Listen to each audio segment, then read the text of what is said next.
کوشش کریں وہ توبہ کا دروازہ بند ہونے سے پہلے توبہ کر لے۔ اس مہینے میں جو اعمال انسان کو انجام دینے چاہیے کثرت کے ساتھ، زیادتی کے ساتھ، ان اعمال میں سے سب سے اہم عمل استغفار ہے۔ مومنین کو چاہیے اس ماہ مبارک رجب میں زیادہ سے زیادہ استغفار کرے، گناہوں کی مغفرت کریں۔ کیوں؟ کیونکہ اللہ کی رحمت اس مہینے میں برس رہی ہوتی ہے۔ جب آپ استغفار کریں گے اللہ کی رحمت کے صدقے آپ کے گناہ معاف ہو جائیں۔ اور اگر استغفار کی تعریف کی جائے، استغفار کا فائدہ کیا ہے؟ توجہ کیجئے گا، بڑا اساسی نقطہ۔ استغفار انسان کو اندھیروں سے نکال کر روشنی میں لے آتا ہے۔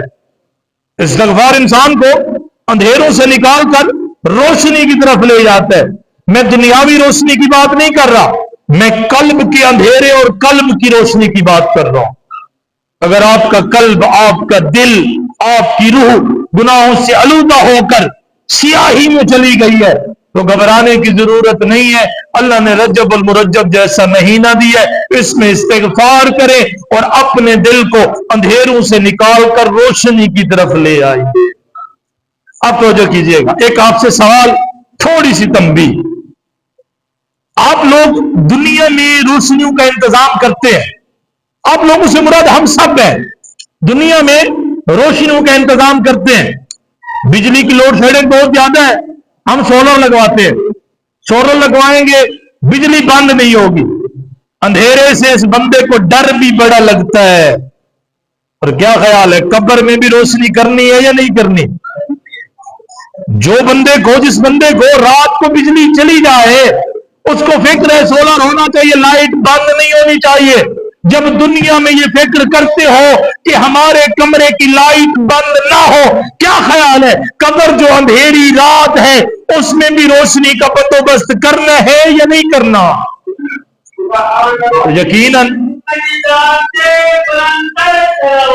اللہم صلی علی محمد،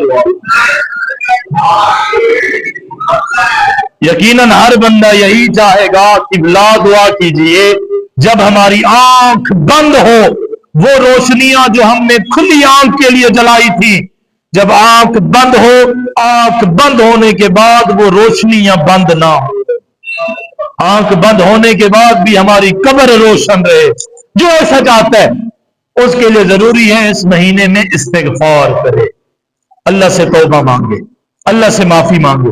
فرمایا اگر استغفار کرو گے، توبہ کرو گے، ایسا ہے جیسے آپ نے اپنی قبر کے لیے روشنی کا بندوبست کر لیا ہے، اپنی قبر کے لیے چراغ کا بندوبست کر لیا ہے۔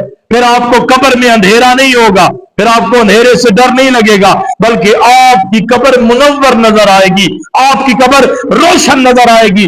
اور اسی طرح استغفار کا ایک واقعہ ملتا ہے آیت اللہ بہجت کے زمانے کا۔ ایک جوان آیا، توجہ کیجئے گا، بڑا اساسی نقطہ۔